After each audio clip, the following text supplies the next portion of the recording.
It's time to accelerate. Hi, I'm your host, Andy Paul. Join me as I host conversations with the leading experts in sales, marketing, sales automation, sales process, leadership, management, training, coaching, any resource that I believe to help you accelerate the growth of your sales, your business, and most importantly, you.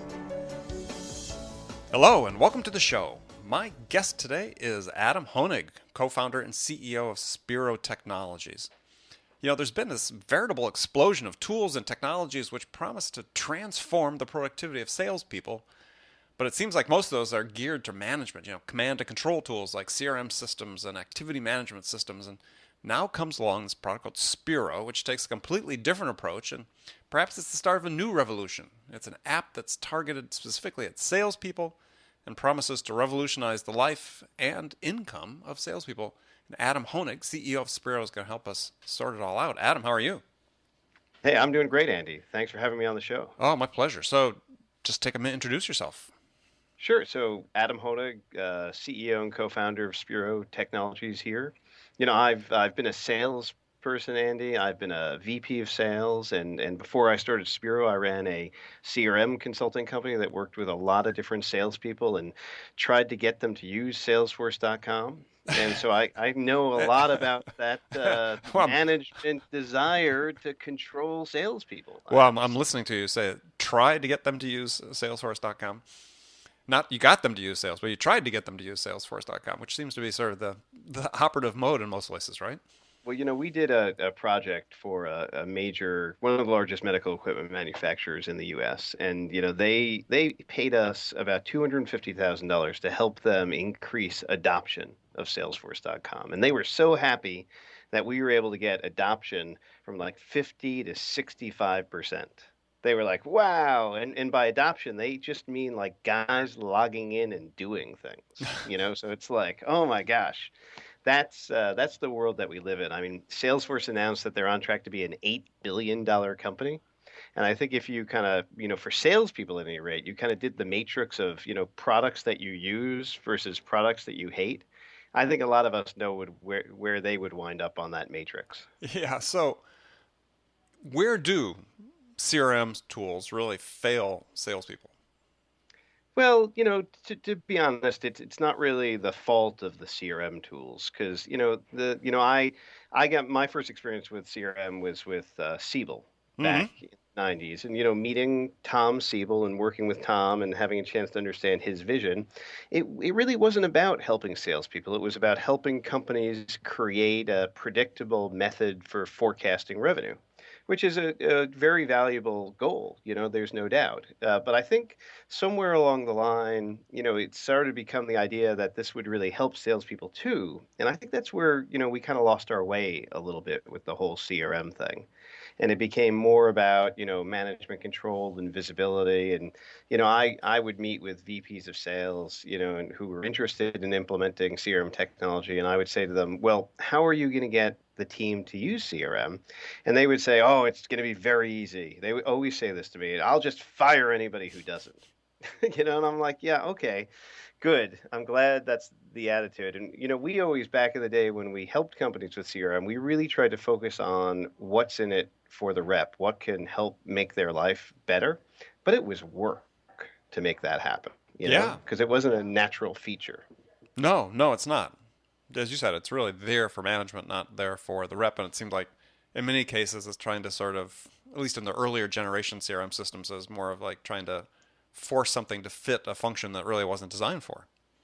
Exactly. I'll never forget. I was talking with a sales when we started up Spiro about a year ago. We interviewed about 100 different salespeople, kind of what they liked, what they didn't like, how we should go forward. And one of them said to me, I don't think there's anything more soul sucking than CRM systems. And I was like, wow, that's so strong. What do you mean by that? And the sales guy said to me, listen, I love calling and getting a prospect on the phone and having an invigorating conversation and really moving the needle on some deal. And I'm so pumped up. The next thing I want to do is go right ahead and make the next call because I'm in that zone, But what do I have to do? I have to go log the information in Salesforce.com. Otherwise, my manager is going to give me a hard time at the end of the day. It just kills momentum. Yeah. And So so That's the sort of feedback that we've been hearing a lot of. All right, so Spiro, now you're promising to transform the life of salespeople. How are you going to do that? So let me just step you back to the gestation of the product, if you will. Sure. I saw a movie called Her, which Yes. starred Joaquin Phoenix and the voice of Scarlett Johansson. Right. And in the movie, in a 2 second synopsis, he downloads a new operating system. It's played by Scarlett Johansson. It helps him do everything he needs to do in his life. He falls in love with it. Whatever, whatever. The rest of the plot doesn't matter. And I was there in the movie theater thinking, my God, salespeople don't need CRM. This is what they They need. need Scarlett Johansson. Exactly. They need Scarlett Johansson. So we said, okay, what could we do to create a Scarlett Johansson for salespeople that looked at all of their information in CRM, which they're forced to put in their email and calendar, and without ever having to do anything else, serve up advice and recommendations to salespeople to help them take the right action at the right time to make the most money. And then while we're at it, eliminate all of that CRM data entry and all the other bullshit that kind of goes along with dealing with CRM. So that's kind of the vision of the product, and it's all about keeping that momentum going forward so that you're able to really engage with people and be focused on the situation that you're in, the person that you're talking to, and not having to worry about all of those other things like who should I be calling next, when do I have to leave for my next appointment, what about the close dates on my opportunities that need to be updated, like just really be in the moment with the prospect or customer. All right, so there's a lot there to sort of break down. So let's start with, getting information into Salesforce. So how does Spiro sort of transform that, as you said, that soul-sucking part of, of using CRM? How does Spiro transform that? Well, it's a real breakthrough because what Spirit is, it serves up a recommendation to you. It says, okay, you need to call Andy. You've been working on this deal. This is a good time to reach out to him. Go ahead and do it. And you're like, okay, great idea. Boom, with one touch of the iPhone or click on the Chrome extension, you're calling Andy and you're having a conversation. And the trick is, since we know that you're calling Andy, Spiro can just automatically log that into Salesforce. And what we do is we pop up a button that says, actually, was the call good or bad? Touch, when are you going to follow up with them next? Touch, and bang, it goes right into Salesforce.com. And I need to tell you another part about it, because not only does it update Salesforce.com, but then it shows you a motivational picture at the same time, because we really want you to be going into that next call or next action that you're taking with the right mindset. So at the end of a call, it gives you some sort of motivational message.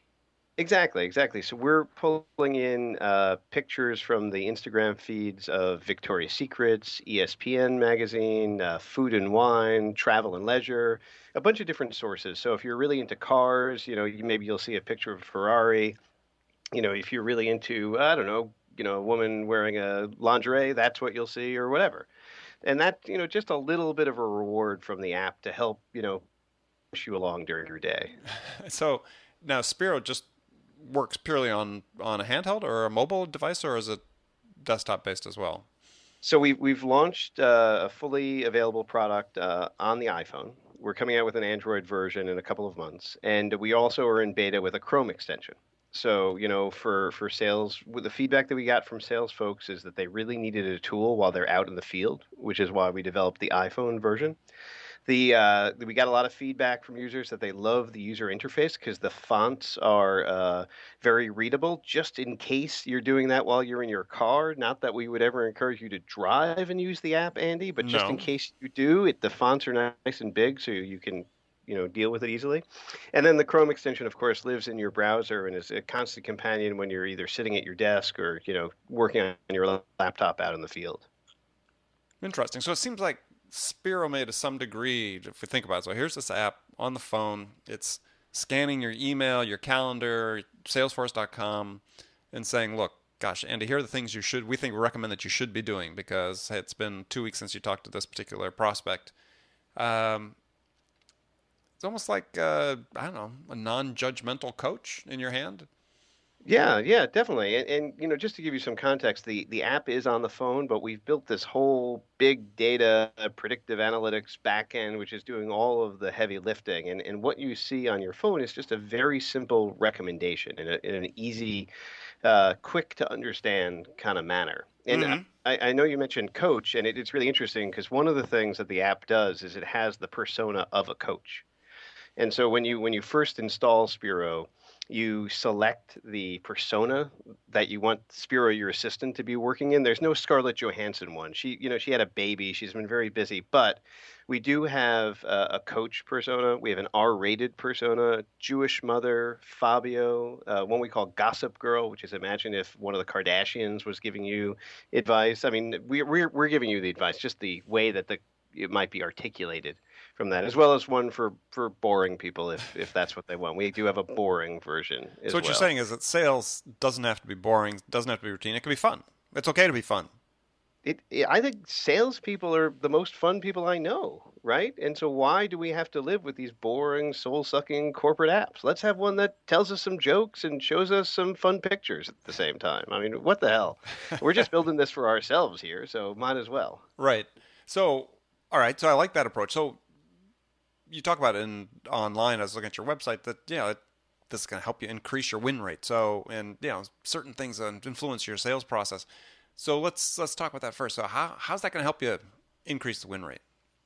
So we beta tested Spiro with 200 companies before we launched it. And we did an analysis of the number of deals that the salespeople using Spiro won before they were using the app and after. And what we noticed was, on average, salespeople were winning 11% more deals after using Spiro. And we went back and we interviewed the salespeople and we said, okay, well, why do you think that is? Why do you think that this really increased? And it was a couple of factors. One was they were able to spend their time on the right activities. One of the trouble that I always had as a sales rep is, we've got our top deal, and we're really focused on that top deal. And then we do make a call, we have a meeting or whatever, and then for me, it was always like, okay, what's the next one I should focus on? And since Spiro is providing proactive recommendation, and we're using some really smart technology to figure out what the best deals are, we're recommending action on the right deals. And so instead of calling on the customer you've known for 10 years who might have a $50,000 deal, Spiro's like, hey, what about this $200,000 deal that's a little bit more difficult, but the characteristics of it look really good to us. So let's go work on that one next. And so what are And those so characteristics that you're evaluating to help make that decision? the engine, as we call it, the back end, is looking at the size of the deal, the duration, how long you've been working with the company, the duration of the opportunity. We do a scoring based upon the level of the contact at the organization. So if you're dealing with a more senior person, it's higher weighted. So there's a lot of factors that go into that algorithm, if you will, Mm-hmm. that causes Spiro to force rank all of the different deals that you're working on and serve up the recommendations in that order. By the way, we ask all of our users once they complete an action to rate how accurate the advice is that we're giving them out of a 1 to 5 scale. It's just like Uber. You kind of click the number of stars. Right. And our recommendations right now are at 4.6 out of 5. So we've been getting great feedback that the recommendations we've been giving people are really good and that they're very accurate at the same time. So I think a lot of the increase in sales can be attributed to making sure that the team is focused on the right deals instead of the ones that you might seem like the right deals, if you will. Yeah, well, the thing that's sort of interesting about it though is that there's really no management interface into Spiro though, right? So I mean, Spiro There's is exactly. right. So um, I find this sort of interesting. Is how is management interacting with somebody that's using Spiro, right? If you've sort of got you've got your personal coach and assistant in your hand, how's the manager get involved with using Spiro to help coach the salesperson? Yeah, it's a really interesting point. So I'm not going to say what company, but one of the largest payroll companies is a very avid user of Spiro. and a couple of the guys found the beta just through Twitter or something. I don't know actually know how. And now, we've got like 25 sales reps at this organization using Spiro, and we've never ever spoken to anybody at management there.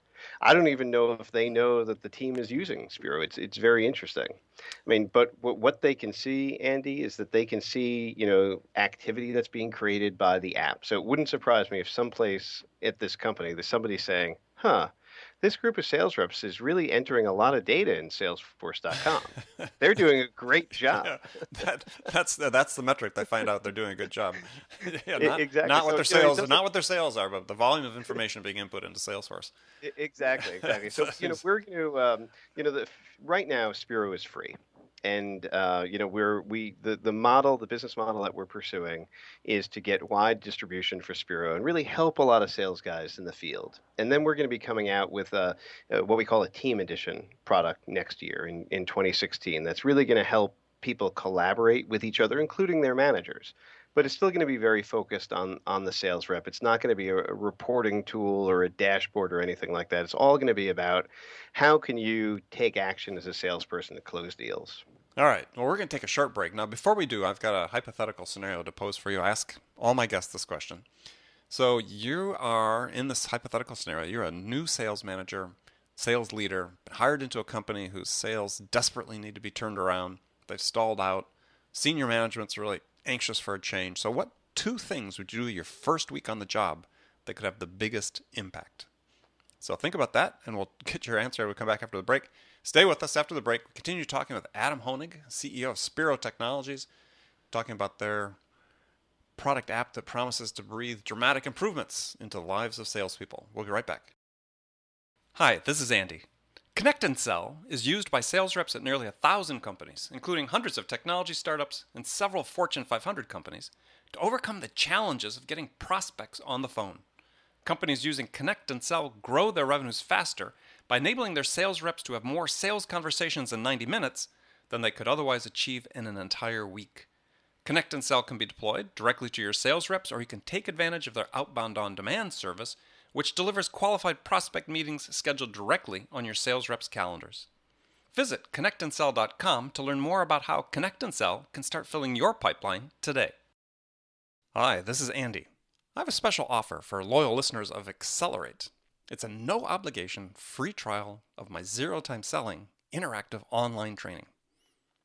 Now, I've worked with thousands of sales reps to teach them how to use my zero-time selling to boost their productivity and transform the results. And so if you want to learn the same proven strategies to help you open more doors, have more effective sales conversations with prospects, and close more orders, then my zero-time selling interactive training system is a fit for you. It's incredibly simple to start. Just take out your smartphone and text the word TRUST, that's TRUST, to 96,000. Now, do you have your phone ready? You're going to send a text to 96000. That's a 9 and a 6 followed by 3 zeros. Now enter the single word message TRUST and hit send, and you hear right back from me with instructions on how to sign up for your free trial on my zero-time selling interactive training. I look forward to seeing you there. Okay, welcome back to the show. My guest today, Adam Honig, CEO of Spiro Technologies. Check them out at spirohq.com. So, before we get back to talking about Spiro, which is a really interesting product introduction, I was fortunate to be able to see it just a couple weeks ago when you first launched it. Let's have your answer to the hypothetical scenario I posed for you. New sales manager coming into a company's sales need to be turned around. What two things you do the first week have the biggest impact? Well, for me, there's two main areas that you need to focus on as a new sales leader under any circumstance, but especially when things need to be turned around. One is the team, and the other is the customers. And in my experience, there's often a mismatch between the team and what the company needs, or the type of prospect that the company is going after and who they should really be selling to. So it sounds very vanilla, but I really believe that the new sales leader needs to spend time with the field team, making sure that he really or she really understands the skill and the focus of the team, and then with the prospects. Because something, if a turnaround is needed and it's not working, it's either we're not targeting the right people or we don't have the right team to be going after the right targets. And I would be spending a lot of time in sales calls, in meetings with prospects to try to figure out where the gaps were in that area. Right, Got and that would be right after I got everybody using Spiro, it. by Right the way. after So you got everybody using Spiro, because that is the bottom line, right? So exactly. exactly. Well, let's go back to a point you had raised before, and we didn't really get back to address it specifically. But so right now, is your thought that you're going to do sort of this guerrilla marketing approach that we're going to try to get sort of viral adoption of Spiro at the sales rep level? Sales reps are going to be paying for the product. You said it's free, I guess now, but sales reps are going to be the ones that bring it into the organization, and you hope to have adoption move upward. So I mean, we're looking. The business model that we're going to have is it's free for salespeople. For what we call the personal edition, which is out there today, which gives you all the great recommendations, really funny with the different personas and all of that. And then the team edition is going to be something that's going to be a product that we're going to charge for. What I'm envisioning is that it'll actually be bought by sales managers for their teams. Probably teams that are seeing really good benefit from the personal edition, but want to do customizations to it or have some advanced features that we're going to be coming out with. So that's more of the business model that I'm seeing. But the plan is to always have the free version and make sure that we get as many sales folks using it as possible. And can it be used independently of Salesforce.com? Not today. We are planning on supporting other CRM platforms like Microsoft Dynamics CRM or Sugar CRM in the future. Mm-hmm. But the idea behind the sales assistant is it needs to gather information from the salesperson so it can be really smart. And so if there wasn't sort of a base of CRM data out there, it would be very challenging to do that. We'd really be asking a lot of the salesperson. And since the salespeople let me retract that. So let me go back to the Salesforce question for a second because a lot of sales reps when they first hear about Spiro say, "Oh, I can't use this. I don't put any data in Salesforce." And I'm like, "But there's such minimal information that you need in there to begin with that Spiro just keys on." So for example, we're all about making sales reps money, which means closing deals, right? And Mm-hmm. so we're looking for opportunity information, really like very minimal stuff like does the opportunity have a name?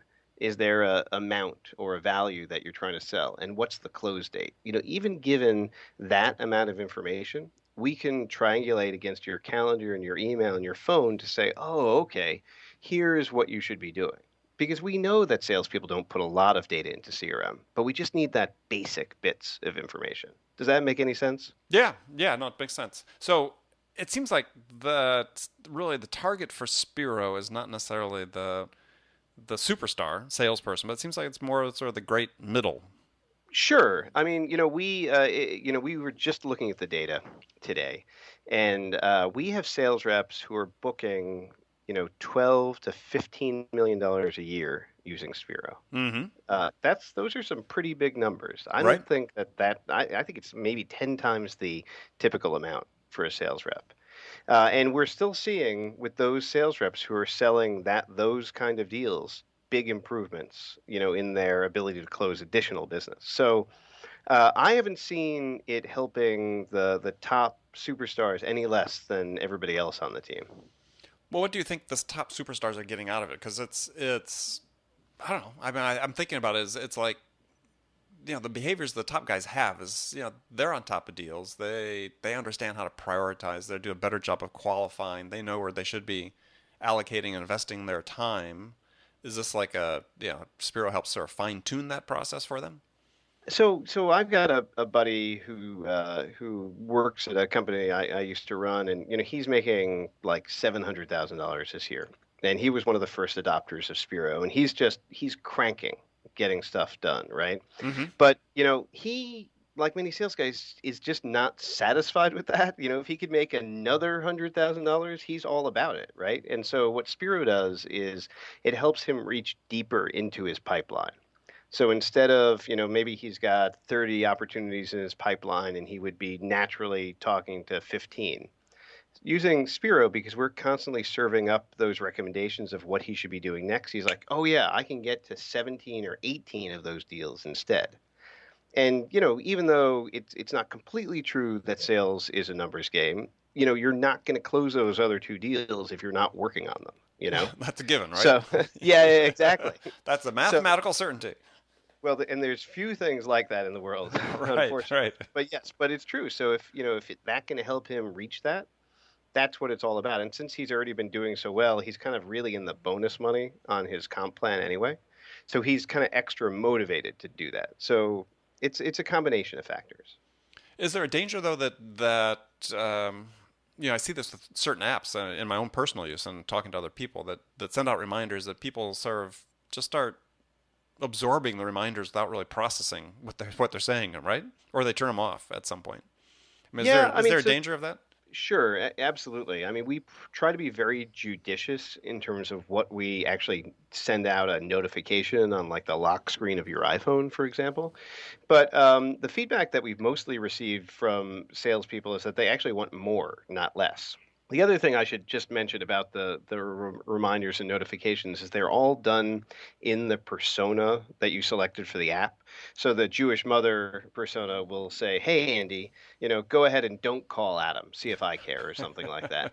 And we've got a comedy writer on the team who used to work at Comedy Central, and she's written 2,500 of these different notifications in the app. So it's not like a boring app that's just every time it's like, "Hey, call Mike. Hey, call John. Hey, call Sally," or something like that. Every time it's a little bit different. It's a little bit funny, and you can switch up the personalities if the R-rated persona gets a little bit obnoxious for you. You can switch it over to Coach, which is a little bit more motivational, or whatever. So there's a lot of different variants in it, which I think is kind of the key to getting people to stick with the notifications. Yeah, and I think having seen the product, I mean, it's a very unique user interface and very fun. And I think I said again, there's nothing wrong with fun, and why not integrate some fun into your life, especially if it helps you make more productive. So it's something I think people really should check out.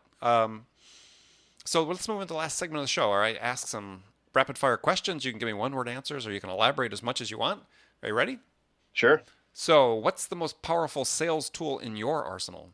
I love what I call the negative close, which is saying to a prospect, I'm not sure this is really right for you. Yeah, I love that too. And how'd you start using that? I mean, it's interesting. I know I learned it from my mentor in sales back a long time ago. I think it was just somebody I got really fed up with that I was trying to sell this middleware software that I was in that business for a while. And, selling to technical people, often they take a really long time to evaluate and make a decision. And I was just like, you know what? I don't think we've got the right solution for you. And the guy was like, no, no, no. He was convincing me as to why it was Oh the yeah, best product. And I was like, wow, that might really work. And so I always, no matter what I'm doing, we're raising money for the business or, working on personal stuff. I'm always like, you know what? Let's just take a step back here and maybe I should come back to you in a couple of months. No, no, no. yeah. So that's I remember the first time I said this mentor that I learned this from used it where it was going out and closing a big deal. We were moved from or not moved, but flown from the Bay Area, excuse me, San Francisco area to Chicago for this meeting, in the conference room with the customer, all the senior management, and it was one of the first really big deals I was going to be closing at this company. And yeah, things just sort of stalled out a little bit in the meeting, and he stood up and said that, and then walked to the door. And I'm like crestfallen, right? Because I had this huge $1 million plus deal that I saw evaporating. But yeah, he didn't get too far before they called him back and said, "Yeah, let's put this to bed." totally. I mean, you have to have the right moment for it, of course. Oh But yeah, yes, yeah. I don't try this in every sales call, please. No, don't try in every sales call, and especially warn somebody before you're going to do it. I almost had a heart attack. So, what's the one tool you use today for sales management that you can't live without? Well, my sales management needs are rather low right at this minute, but for managing my own stuff, I'm very, very much a fan of Yesware. Hmm. And so, kind of keeping track of emails and who's opening them and scheduling ones for the future and working with templates, it really can't be beat, in my view. Yeah, I use it. I think it's a great product. So, who's your sales role model? Wow, sales role model, huh?